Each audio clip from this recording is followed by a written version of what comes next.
Name is Ndanda Mkhasi, and today I'll be presenting the analysis of the language of learning and teaching challenges in the classroom of Ms. Molefe. Now, Ms. Molefe's grade 8 class at Masakane Junior Secondary is typical of complexities of language of learning and teaching challenges within the South African schools context. Namely, if we are being precise, the English as prescribed learning medium for learners whose home language is multiple African languages. Recognizing, of course, these issues via well-theorized theory and principles, and that is the Cummins, Biggs, and Culp terms, or rather, let's say, dichotomy. Vygotsky's zone of proximal development, which is called ZPD, which is code switching, scaffolding, gives credibility to both obstacles and the make-to-do strategies. We take into consideration also the Cummins-Biggs Culp and the academic language gap in which is faced in many contexts. The Cummins, Biggs, and Culp are especially pertinent in understanding what is at stake in Mrs. Molefe's classroom. Biggs is everyday fluency in a language, which students acquire very quickly. Culp, however, encompasses the capacity to understand and use the abstract, complex language that allows students to be successful academically. And most students in Molefe's class, like theirs, have had poor out-of-class exposure to the English language and are therefore, their beaks in English are underdeveloped, left behind theirs too, which then becomes a learning barrier. This can be seen when the students struggle with level of study vocab in reading, determination, chores, village elders, and writing activities, tending to use simplistic, repetitive, and literal translation from their mother language and do code switching and so on and stuff like that. The gap between their ability to think and ability to manifest in English is frustration. Short written responses and textbook notes, a sure indicator that Culp has not yet occurred at their grade level. Now, the Vygotsky zone of proximal development, ZPD, is a theory of that assumes that students can develop more advanced knowledge and they are provided with suitable scaffolding or guidance. Ms. Molefe's students are at edge of their ZPD when they do work tasks using English. It is difficult to read out, complete comprehension exercises, or write paragraphs without guidance. Now, Ms. Molefe's strategy, however, which is the bilingual wall peer translation, is scaffolding, as we call it peer-to-peer education. By providing support vocabulary in home language and English code switching, she bridges learners' capacity to do on their own and capacity to do with support.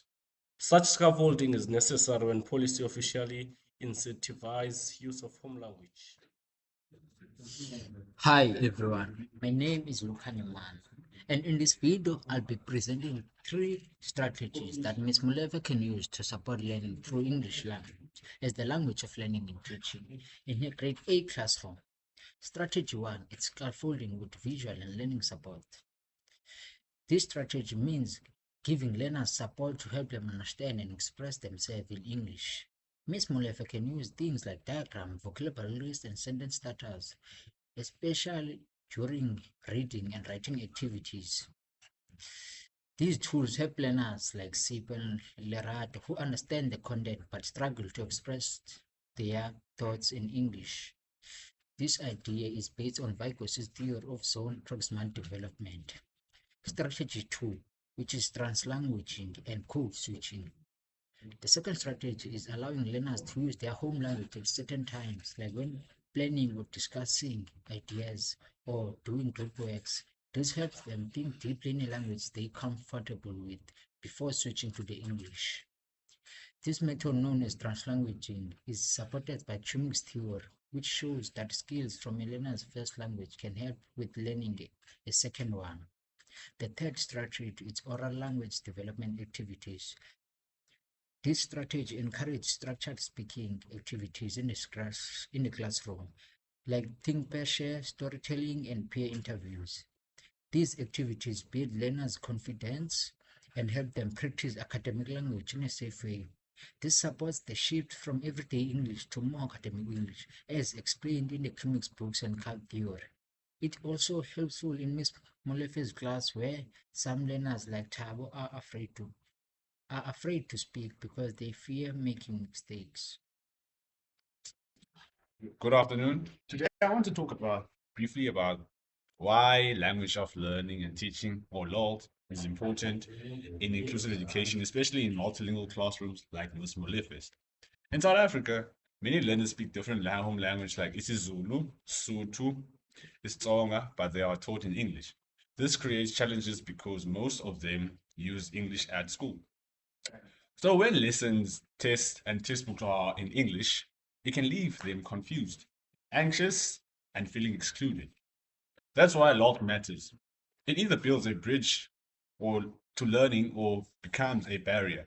Inclusive education means all learners must be have quite equal access to understanding and participating.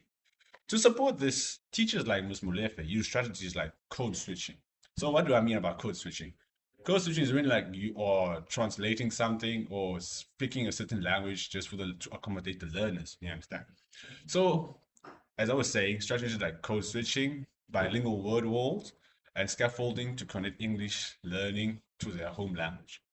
Research by Cummins and Vygotsky shows that using learners' first language helps them understand better and learn English faster.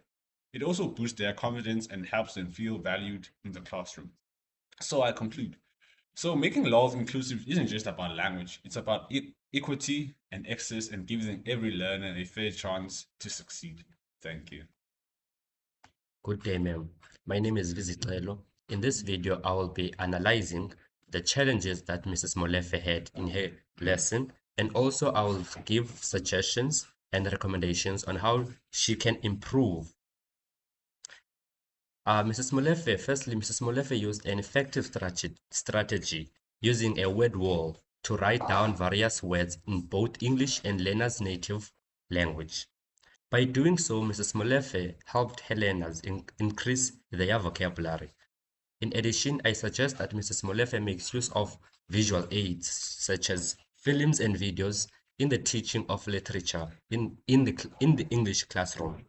Cartwright argues that movie adaptation can help viewers comprehend detailed literary concepts and characters on a deeper level. Thank you. Good afternoon. Good afternoon. The name is Ashila Bem, and I will be discussing about the reflective report encountered when designing lot strategies and group decision-making process. So today I will be highlighting what we encountered in our assignment. So the first thing is, firstly, linguistic support is critical in facilitating learners' language development and academic success. Then when you are designing load strategies, it requires to become flexible and be able to adapt to them to meet the diverse needs of learners, as we all know that we're in Miss Molefe's classroom. So another thing, it needs that you need to have effective collaboration and communication among group members is very essential to us developing a comprehensive strategical plan.